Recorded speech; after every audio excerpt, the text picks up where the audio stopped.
Personal Poe Collection by Edgar Allan Poe, Section 9, Berenice. Dicebant mihi sodales, si sepulchrum amicae, visitarum curas maias aliquantulum fore levatas. Misery is manifold. The wretchedness of the earth is multiform. Overreaching the wide horizon as the rainbow, its hues are as various as the hues of that arch, as distinct too, yet as intimately blended. Overreaching the wide horizon as the rainbow, how is it that from beauty I have derived a type of unloveliness, from the covenant of peace a simile of sorrow? But as, in ethics, evil is a consequence of good, so, in fact, out of joy is sorrow born.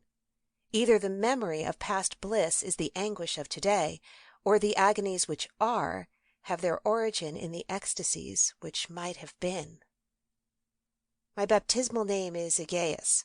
That of my family I will not mention. Yet there are no towers in the land more time-honored than my gloomy, gray, hereditary halls.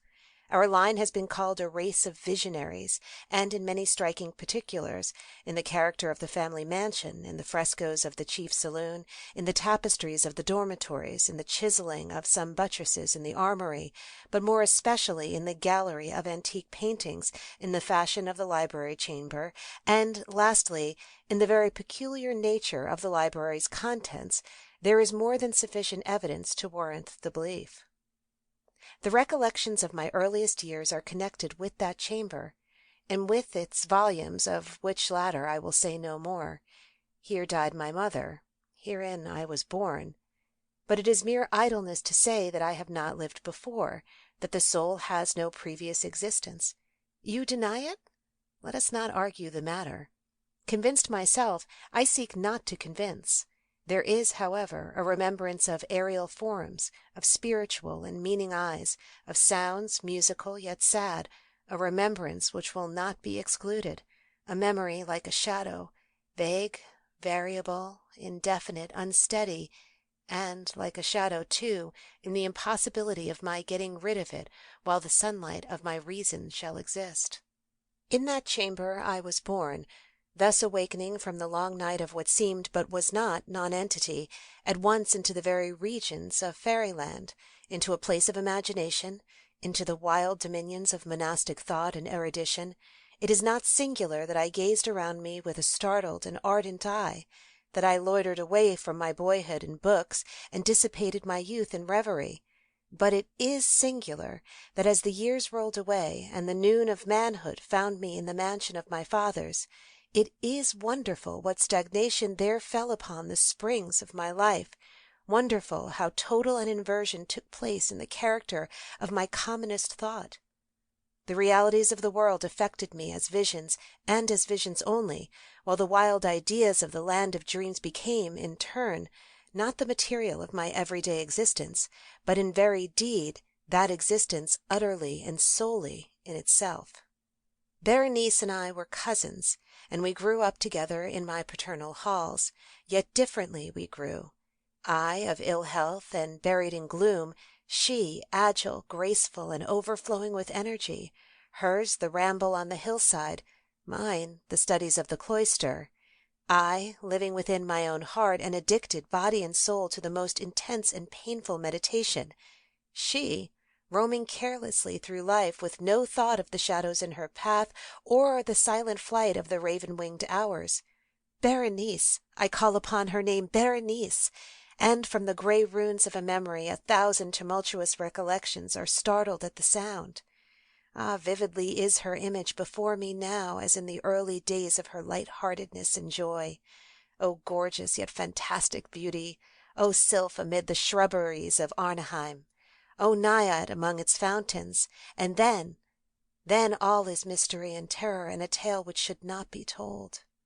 Disease, a fatal disease, like the simoon upon her frame, and even while I gazed upon her, the spirit of change swept over her, pervading her mind, her habits, and her character, and, in a manner the most subtle and terrible, disturbing even the identity of her person. Alas! The destroyer came and went, and the victim, where is she? I knew her not, or know her no longer as Berenice. Among the numerous train of maladies superinduced by that fatal and primary one which effected a revolution of so horrible a kind in the moral and physical being of my cousin, may be mentioned as the most distressing and obstinate in its nature, a species of epilepsy not unfrequently terminating in trance itself, trance very nearly resembling positive dissolution, and from which her manner of recovery was in most instances startlingly abrupt. In the meantime, my own disease then grew rapidly upon me, and assumed finally a monomaniac character of a novel and extraordinary form, hourly and momently gaining vigor, and at length obtaining over me the most incomprehensible ascendancy. This monomania, if I must so term it, consisted in a morbid irritability of those properties of the mind in the metaphysical sense termed the attentive. It is more than probable that I am not understood, but I fear, indeed, that it is in no manner possible to convey to the mind of the merely general reader an adequate idea of that nervous intensity of interest with which, in my case, the powers of meditation, not to speak technically, busied and buried themselves in the contemplation of even the most ordinary objects of the universe. To muse for long unwearied hours with my attention riveted to some frivolous device on the margin, or in the typography of a book, to become absorbed for the better part of a summer's day in a quaint shadow falling aslant upon the tapestry or upon the floor, to lose myself for an entire night in watching the steady flame of a lamp or the embers of a fire, to dream away whole days over the perfume of a flower, to repeat monotonously some common word until a sound by dint of frequent repetition ceased to convey any idea whatever to the mind, to lose all sense of motion or physical existence by means of absolute bodily quiescence long and obstinately persevered in. Such were a few of the most common and least pernicious vagaries induced by a condition of the mental faculties not, indeed, altogether unparalleled, but certainly bidding defiance to anything like analysis or explanation. Yet let me not be misapprehended. The undue, earnest, and morbid attention thus excited by objects in their own nature frivolous must not be confounded in character with that ruminating propensity common to all mankind, and more especially indulged in by persons of ardent imagination. It was not even, as might be at first supposed, an extreme condition or an exaggeration of such propensity, but primarily and essentially distinct and different. In the one instance, the dreamer or enthusiast, being interested by an object usually not frivolous, imperceptibly loses sight of this object in a wilderness of deductions and suggestions issuing therefrom, until, at the conclusion of the day-dream, often replete with luxury, he finds the insentimentum, or first cause of his musings, entirely vanished and forgotten. In my case, the primary object was invariably frivolous, although assuming, through the medium of my distempered vision, a refracted and unreal importance.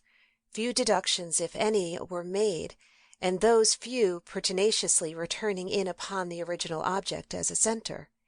The meditations were never pleasurable, and, at the termination of the reverie, the first cause, so far from being out of sight, had attained that supernaturally exaggerated interest which was the prevailing feature of the disease. In a word, the powers of mind more particularly exercised were with me, as I have said before, the attentive, and are, with the day-dreamer, the speculative. My books, at this epoch, if they did not actually serve to irritate the disorder, partook, it will be perceived largely, in their imaginative and inconsequential nature, of the characteristic qualities of the disorder itself. I well remember, among others, the treatise of the noble Italian, Coelus Secundus Curio, De Amplitudine Beate Virgine Dei, St. Austin's great work, The City of God, and Tertullian's De Carne Christi, in which the paradoxical sentence, Mortis est Dei filius, credibile est quia ineptum est, et sepultus resurrexit, certum est quia impossibile est, occupied my undivided time for many weeks of laborious and fruitless investigation.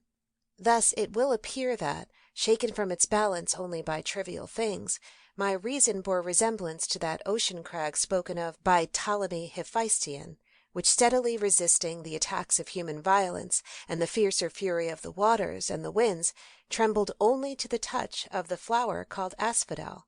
And although, to a careless thinker, it might appear a matter beyond doubt that the alliteration produced by her unhappy malady in the moral condition of Berenice would afford me many objects for the exercise of that intense and abnormal meditation whose nature I have been at some trouble in explaining, yet such was not in any degree the case.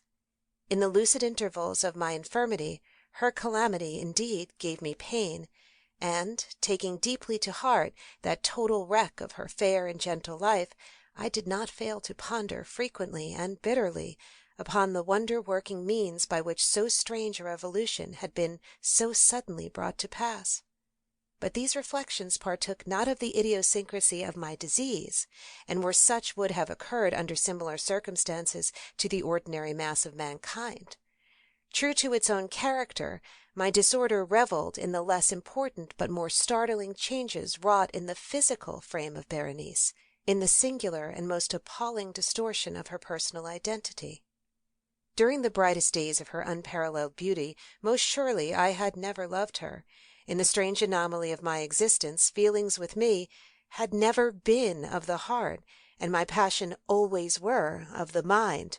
Through the grey of the early morning, among the trestled shadows of the forest at noonday, and in the silence of my library at night, she had flitted by my eyes, and I had seen her, not as the living and breathing Berenice, but as the Berenice of a dream, not as a being of the earth, earthy, but as the abstraction of such a being, not as a thing to admire, but to analyze, not as an object of love, but as the theme of the most abstruse, although desultory, speculation.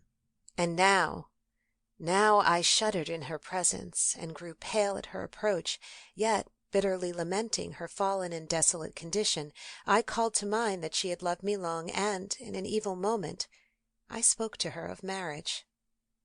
And, at length, the period of our nuptials was approaching when, upon an afternoon in the winter of the year, one of those unseasonably warm, calm, and misty days which are the nurse of the beautiful halcyon, I sat, as I thought, alone, in the inner apartment of the library, but, uplifting my eyes, I saw that Berenice stood before me.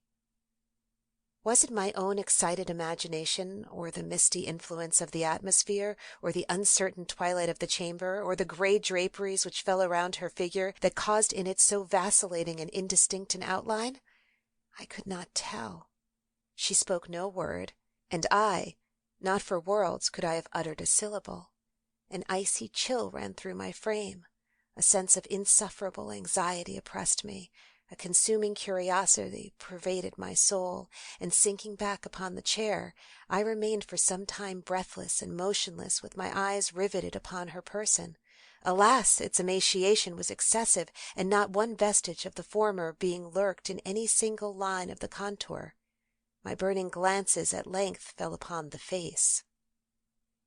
The forehead was high and very pale and singularly placid, and the once jetty hair fell partially over it and overshadowed the hollow temples with innumerable ringlets, now of a vivid yellow and jarring discordantly in their fantastic character with the reigning melancholy of the countenance. The eyes were lifeless and lustreless and seemingly pupilless, and I shrank involuntarily from their glassy stare to the contemplation of the thin and shrunken lips. They parted, and in a smile of peculiar meaning, the teeth of the changed Berenice disclosed themselves slowly to my view. Would to God I had never beheld them, or that, having done so, I had died. The shutting of a door disturbed me, and, looking up, I found that my cousin had departed from the chamber. But from the disordered chamber of my brain had not, alas, departed, and would not be driven away, the white and ghastly spectrum of the teeth. Not a speck on their surface, not a shade on their enamel, not an indenture in their edges, but what that period of her smile had sufficed to brand in upon my memory, I saw them now even more unequivocally than I beheld them then. The teeth! They were here and there and everywhere, and visibly and palpably before me, long, narrow, and excessively white, with the pale lips writhing about them as in the very moment of their first terrible development.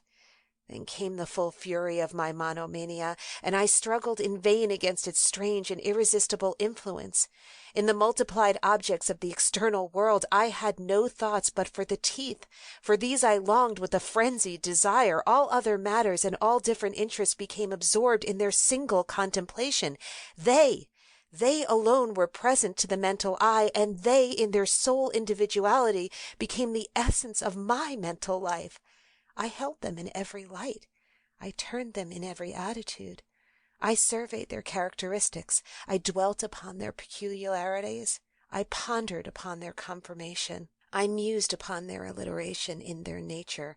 I shuddered as I assigned to them in imagination a sensitive and sentient power, and even when unassisted by the lips, a capability of moral expression. Of Mademoiselle Salle it has well been said que tout se pas étant de sentiment. And of Berenice I more seriously believed que tous ses dons étant des sadies. Des sadies. Ah, here was the idiotic thought that destroyed me, des sadies. Ah, therefore it was that I coveted them so madly. I felt that their possession could alone ever restore me to peace in giving me back to reason. And the evening closed in upon me thus, and then the darkness came and tarried and went, and the day again dawned, and the mist of a second night were now gathering around, and still I sat motionless in that solitary room, and still I sat buried in meditation, and still the phantasma of the teeth maintained its terrible ascendancy as, with the most vivid, hideous distinctness, it floated about amid the changing lights and shadows of the chamber. At length there broke in upon my dreams a cry of horror and dismay, and thereunto, after a pause, succeeded the sound of troubled voices, intermingled with many low moanings of sorrow or pain. I arose from my seat, and throwing open one of the doors of the library, saw standing out in the antechamber a servant maiden, all in tears, who told me Berenice was no more. She had been seized with epilepsy in the morning, and now, at the closing in of the night, the grave was ready for its tenant, and all the preparations for the burial were completed. I found myself sitting in the library, and again sitting there alone. It seemed that I had newly awakened from a confused and exciting dream. I knew that it was now midnight, and I was well aware that since the setting of the sun, Berenice had been interred. But of that dreary period which intervened I had no positive, at least no definite, comprehension. Yet its memory was replete with horror more horrible from being vague, and terror more terrible from ambiguity. It was a fearful page in the record of my existence, written all over with dim and hideous and unintelligible recollections. I strived to decipher them, but in vain, while ever and anon, like the spirit of a departed sound, the shrill and piercing shriek of a female voice seemed to be ringing in my ears. I had done a deed. What was it? I asked myself the question aloud, and the whispering echoes of the chamber answered me. What was it? On the table beside me burned a lamp, and near it lay a little box.